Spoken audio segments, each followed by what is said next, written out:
Okay, here's a video of the steering disconnect system.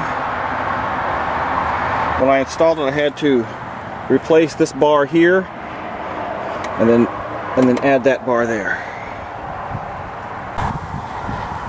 Here's another view. That piece there with the knob on top is probably the most difficult piece to install. You just have to lay on your back and reach way up underneath there with the wrench to hold the nut in place as somebody else, your partner, tightens down the bolt. And it was the same way for taking the old one out. The new steering bar that comes out of the side of the transom there is replaced, and it has the same kind of little knob on top. And then it just connects to the motor with a bolt. Pretty easy to connect. And the whole thing, you can twist it to telescope it to change the length to get your motor to stay centered. And so when I'm motoring out there,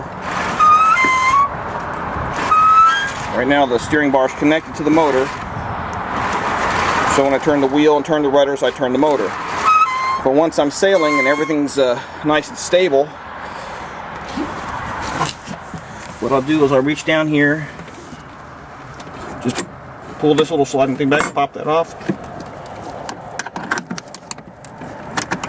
pop it on there. That's about how long it takes. And now the steering bar is not connected, and I can make full turns with the rudders, but I'm not moving the motor. And it just makes sailing a lot simpler. And even when it's disconnected, I can still rotate the motor up. And if you need the motor, you can still use it. Just put it down, crank it up, and go. You're just turning with the rudders. You're not turning with the motor. Of course, you're limited to just the speed of the rudders, about 6 knots. And that's it. That's the Blue Water Yacht quick disconnect system, which I think is a pretty slick little mod, because my old L-shaped brackets, as this steering bar would come out, the nut that connected it was parallel to the ground, so it was 90 degrees off of that current knob there.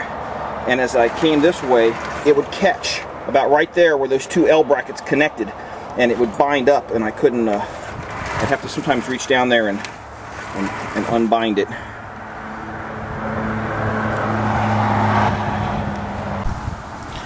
And of course, when I'm ready to go home, as I'm sailing along, I'll lower the motor, and I just reach down here,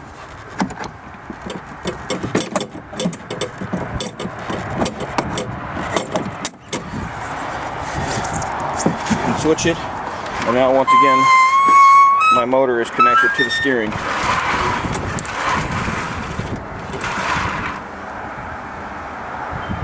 That's it.